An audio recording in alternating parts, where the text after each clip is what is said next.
NASA, ये फरमाइएगा खान साहब की डिजायर क्या है, वो चाहते क्या हैं? एक कॉल के बाद दूसरी कॉल के बाद फिर एक कॉल, एक लेटर के बाद दूसरा लेटर, उसके बाद फिर लेटर, मुज़ाकरात, उसके बाद फिर मुज़ाकरात। अल्टीमेटली डिजायर क्या है खान साहब की?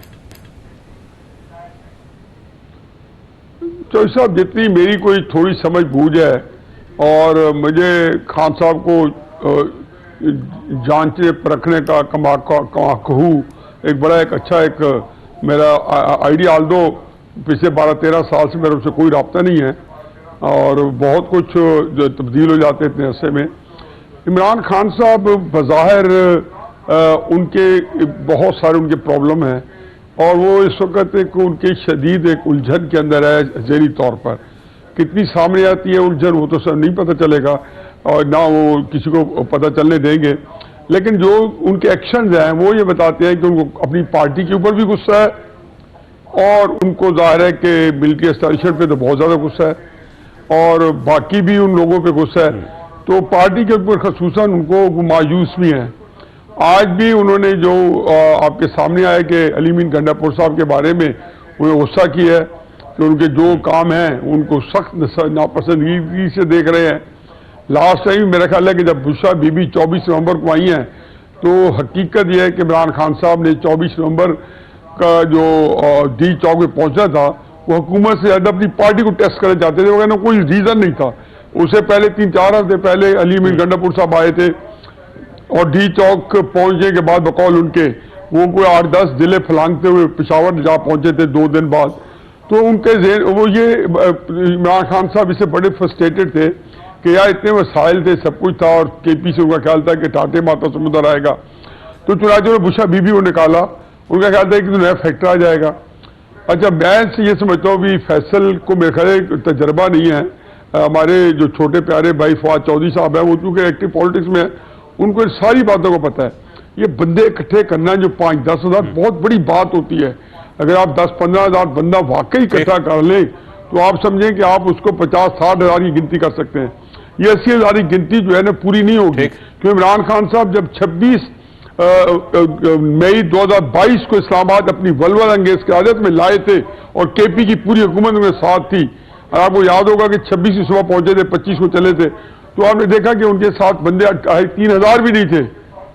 और साहब के सामने कासिम सूरी साहब ने कहा था कि खान साहब मजबूरी टच दें और उनकी बॉडी लैंग्वेज में कितनी एक मायूसी थी, तकलीफ दे हद तक बंदे को जो है जिसको कहने तरस आता है। लेकिन मैं इन बातों में पढ़ने नहीं आता हूँ, लेकिन मैं ये आपको दावे से कह सकता हूँ कि इमरान खान साहब की पब्लिक को सड़क पे लाने की जो पॉलिसी है उसमें ना पहले कभी जान थी ऐसे एहतजाजी जलसे जुलूसों में, ना मेरा ख्याल है कि आइंदा आने वाले दिनों में कोई जान पड़ने का इम्कान है।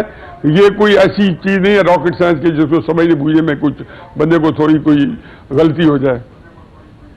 ठीक हो गए। फैसल साहब, ये पार्टी के अंदर कोई रिफ्ट है आपकी कि कोई जाहिर है कभी गंडापुर साहब गायब हो जाते हैं, कभी जुनेद अकबर साहब गायब हो जाते हैं, कभी दोनों आ जाते हैं, कभी दोनों गायब हो जाते हैं, कोई इशू है इसका? क्योंकि देखें अब 8 फरवरी करीब आ गए लेकिन ऐसा लगता है जैसे तैयारी कोई नहीं किसी जगह पे भी। नहीं, तैयारी ठीक है।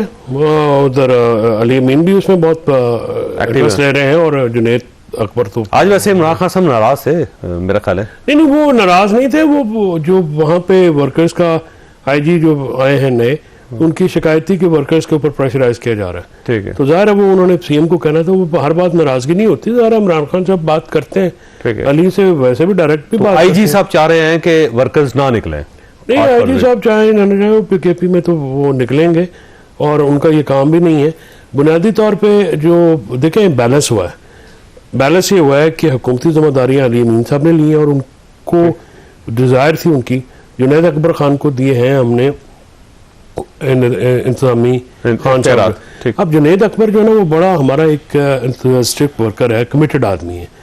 वो जब से आए आप केपी में ना जो पार्टी का एक होता है ना पार्टी खड़ी होनी, वो उन्होंने शुरू की है और इसी तरह से अली अमीन उनकी पूरी हेल्प करे। परसों भी जब मुतहदा अपोजिशन का इजलास है उसके बाद जुनैद भाई और अली अमीन दोनों भाई वहाँ पे केपी सीएम हाउस में बैठे थे, इकट्ठे हो गए थे और आज बल्कि वीडियो आई जो इनकी आई थी और अली अमीन साहब का तो खैर बयान भी मैंने नहीं सुना, लेकिन सुना काफी तगड़ा बयान था।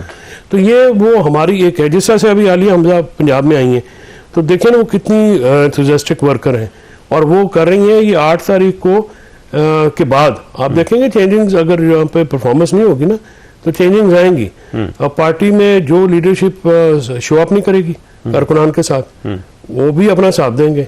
ये इस तरह से नहीं है कि 26 और 5 को वो घर पे बैठ के जो नहीं आए, अली मीन को सारों ने तनकीद तो की, भाई वो आया तो था, मतलब ये गौहर खान साहब तो पहुंच ही नहीं सके थे दोनों दिन। हाँ वो तो चले, एक नाम लेना जरूरी नहीं है। शेख वकास अकरम साहब है, वो भी नहीं पहुंच सके। सलमान अकरम राजा साहब नहीं पहुंच सके। अच्छा, मतलब जो मैं मना किया था तुझे लाजमी नहीं, वैसे मैं वैसे बता रहा हूँ जो नहीं पहुंचे। बात यह है कि ये इनके अलावा भी तो बहुत सारे हैं ना, देखे ना, इनके अलावा भी बहुत सारे। ठीक है, MNAs, MPs आप देखे ना, वो मैं जो उस वक्त भी मैंने कहा था कि अली के ऊपर वो तनकीद करें ना जो डी जॉब में मौजूद थे, जब खुद नहीं मौजूद थे तो वो अली को कैसे तनकीद कर सकते हैं? नहीं कर सकते। वो वहां पे पहुंचे तो है ना, 26 को भी पहुंचे, 5 को भी बैठे, बाकी जो पहुंचा उससे गिले बन गए, जो नहीं आए उनकी बात ही कोई नहीं करता। ये ऐसा नहीं होना। ये हम वर्कर जो है ना PTI के, हम यकीन करें जावेद चौधरी साहब जब वज़ीर आज़म भी थे ना इमरान खान साहब, यकीन माने इन टच भी थे और हम बहुत सारी बातों पे उनको मशवरा भी देते थे। बहुत सारी बातें वो मान लेते थे कि हाँ ये ठीक है, और वो चेंज हो जाते थे। इमरान खान साहब जो है ना, उनकी परसेप्शन ऐसे क्रिएट की, बड़े हार्ड स्टबर्न है, मानते नहीं है वो, इतने परसुएड होने वाले वो आदमी, अगर आप लॉजिकल बात करें, डूएबल बात करें, वो बिल्कुल परसुएड होते हैं। और मेरे लिए तो कभी भी मुश्किल नहीं हुआ टू रीजन विद देम, या वो मुझे करेक्ट कर देते हैं कि यार नहीं इस तरह से ये तुम्हारी सोच गलत है, ये ऐसे, या जब अगर कोई हो तो वो पर एग्री करने में तो 1 मिनट में एग्री करते हैं। So he is not a stubborn person at all, persuade होते हैं। बाकी फीजुल्लाह नियाज़ी साहब को मैं यकीन दिलाता हूँ कि बचपन से हमारा काम इलेक्शन लड़ना नहीं है, सियासत करना है, जलसे भी करने आते हैं। और इनके जो छोटे भाई और मेरे बड़े भाई जो हैं उनके जलसे जुलसे मैं ही अरेंज करता रहता हूँ। ठीक हो गया। ये सर ये फरमाइए सर, इन केसेस का क्या फायदा दी जब गवर्नमेंट में आता है, सारे केस उड़ जाते हैं सर? ये तो मेरा ख्याल है कि आप इसको बड़ा 30 साल, जी हाँ 30 साल तो चौधरी साहब इस बात को हो गए हैं, बल्कि मैंने देखा है कि हर दौर के अंदर यही हुआ है कि एक, और इमरान खान साहब खुद भी कहते रहे हैं, इससे पहले भी होता रहा कि जरदारी साहब जेल से यहाँ पे हमने 92 के अंदर सीधा वजीर वापडा पर पानी बदलने देखा था। बहुत सारे लोग जेलों से निकल के आए थे। देखो क्राइसिस ये है कि ये तो पाकिस्तान के अंदर जो हुकूमत अगर शुरू कराती है तो ख़त्म क्यों नहीं कराती? इमरान खान साहब को खुद देखना चाहिए। अगर बाजवा के वक्त में इतने कमज़ोर थे कि वो मुकमुका कर रहे थे, इमरान खान साहब बेबसी देख रहे थे, तो मेरा नहीं ख्याल कि उसको कोई एक्सक्यूज़ है। वो तो कहते हैं ना कि उनको फौरन रिजाइन कर घर आ जाना चाहिए था। लेकिन क्राइसिस ये था कि घरों घर ही साहब मामला था। जनरल बाजवा, उनका भी डैडी शहबाज शरीफ साहब के भी डैडी बाद में वो ही सारा कुछ जो 5.5 है इमरान खान साहब के वो डैडी रहे हैं। और उनके बाद 4-6 महीने शहबाज शरीफ साहब का। कौम को चाहिए कि बाजवा साहब के कम 6 साल हैं, उसके 5.5 साल के हिसाब इमरान खान साहब से ले। जब ये तय हो गया, सारी पार्टियां तहरीक इंसाफ मुस्लिम नून सारे मुतफिक हैं कि बाजवा पाकिस्तान की तारीख का बदतरीन जर्नैल था और पाकिस्तानी फौज को जो नुकसान पहुंचाया उसका तो हिसाब किताब मिल के ले लें। और उसके बाद तो आपको ये कहना कि मुझे नहीं पता था, ये कहना मुझे काली फैजी साहब के ऊपर केस बना, जनरल आसिम मुनीर के खिलाफ लॉन्ग मार्च कर देना जनरल बाजवा साहब के फैज अमीर के कहने पे, तो ये तो खैर खुद अपनी दौर पे गौर करे। तो आखिरी बात यह है कि मुझे वाकई नहीं पता कि फैसल छुपा रुस्तम है। मेरा कहता है जिनके कहने पे लॉन्ग मार्च है वो तो घर बैठे लॉयर। अच्छा जो मैं कहता हूँ फैसल मेरा ख्याल नहीं, जो मुझे नहीं पता था, मैं समझता था कि 26 नवंबर 2022 मैं एक मिनट रुकिएगा, ऐसे नहीं सब रुकिएगा, बड़ी मजेदार बात कर रहे हैं फैसल साहब। ये 26 नवंबर को तो सर नहीं, वो हफीज साहब कह रहे हैं 2022 को आपने के कहने पे लॉन्ग मार्च किया था ना, जो जिसमें वजीराबाद में गोली लगी थी, फिर 26 नवंबर को वो उसकी बात करें, कह रहे हैं कि बाजवा के कहने पे किया। तो मैंने कहा बाजवा तो घर बैठा हुआ है, तो जिसने कहा उसको भी तो 109 में रख लें। फिर वो आप मेरा ख्याल करें ना जी, एतराफी बयान दे दें एक, हमने तो उनके कहने पे किया था। नहीं, वो तो क्योंकि फैजुल्लाह नियाज़ी साहब ने स्टेटमेंट दी है कि उनके कहने पे किया था, तो बड़े मोतबर आदमी है, तो उनकी स्टेटमेंट को आप सीरियस नहीं। तो अगर फैसल ये तो अब ये तो मेरे ख्याल बहुत कुछ निकल आएगा। मेरे नहीं ख्याल की चीज अब हटे रहेगा, क्योंकि जो बंदा पकड़ रखा है ना वो भी कोई तोते की तरह बोलेगा, वो कहते हैं ना कनेरी की तरह गाएगा, वो कुछ ना कुछ तो होएगा ना चल फैज हमीद का।